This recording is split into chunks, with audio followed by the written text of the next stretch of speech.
Now we're going to make use of the probability axioms in calculating probabilities in more complicated situations. So not only are we going to make use of these three rules, we're also going to make a lot of use of Venn diagrams.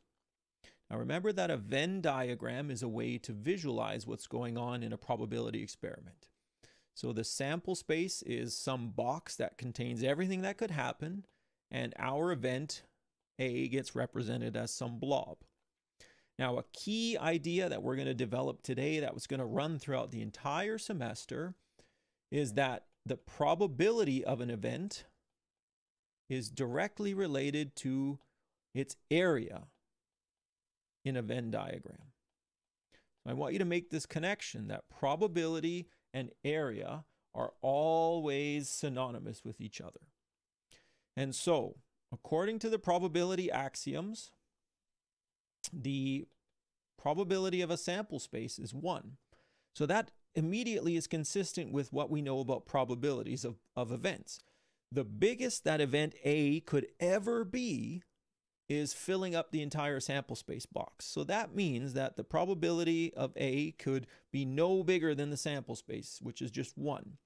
Now, if there is nothing in event A, that means that event is empty. It has no outcomes. And if it has no outcomes, it has no area.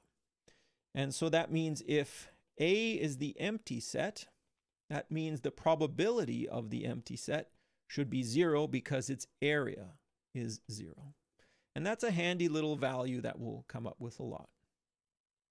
Now, the other thing that we're going to make use of when coming up with these properties is this concept called a partition.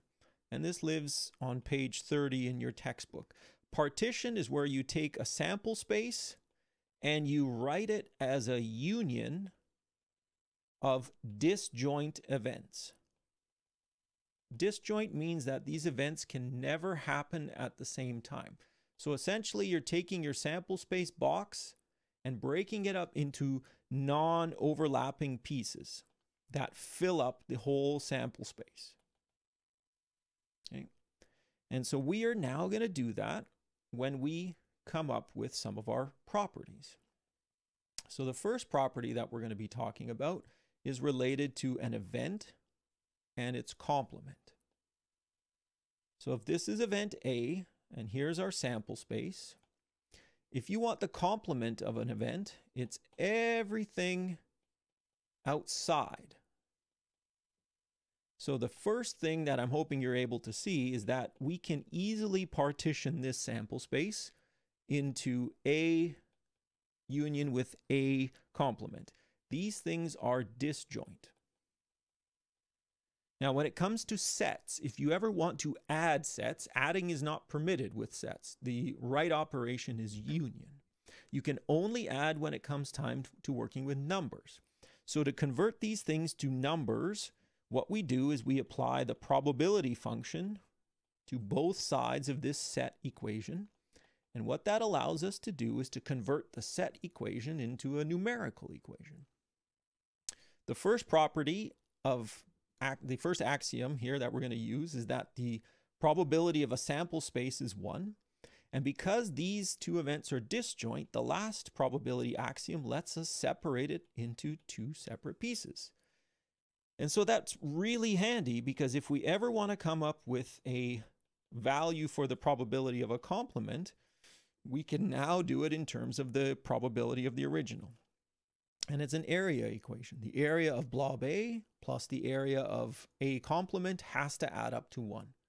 So it really makes sense both in a numerical or a mathematical way and in a visual way with areas and pictures. Now, the next result we're going to come up with is a little bit more involved. And we're going to have some event A and some event B. So we are going to assume that P of A and P of B are known, and we want the probability of the union. Now, to help us understand this, we are going to try to partition the union up. So there's going to be this blue piece, there's going to be this red piece, and there's going to be this green piece. So the easiest way for us to start with this is to see that in terms of sets, this entire union region is made up of three parts. There is all the stuff in blue. So the stuff in blue lives in A, but not in B. So it's written like that. Then there's the stuff in red. The stuff in red lives simultaneously in both A and B. And the stuff in green does not live in A, but it lives in B. And so these three regions together will allow us to partition A union B. So now, if we apply the probability to both sides of this equation, what it's going to allow us to do, because these are disjoint, it's going to allow us to split it up. The probability axiom is going to allow us to split this up into three separate terms.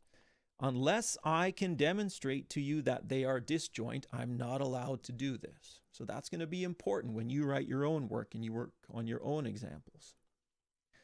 So right now, I've got all of these results related to three separate terms, which is great.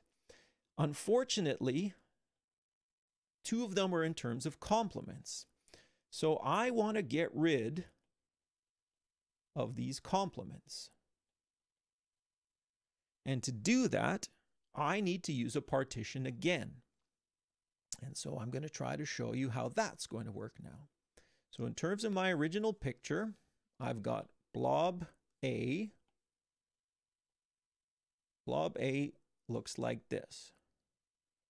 It's got this red bit and this blue bit. And so A, in terms of sets, A is going to be made up of the blue stuff. So A intersect with not B, union with the red stuff. A intersect with B. If I want to apply the probability, I have to apply it to all of these things together. They're in a union, but I'm lucky because I know that these are disjoint. And that allows me to split this up. And because of that, I am in business again. Once again, I can rewrite this. And this is the term that I'm trying to get rid of.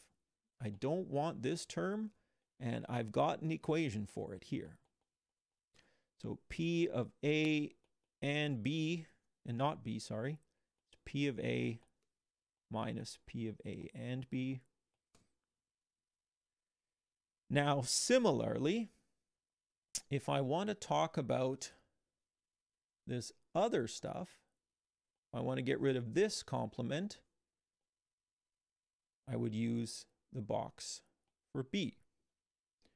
And so the box for B kind of works like this. B is going to be this stuff here, which is A and B.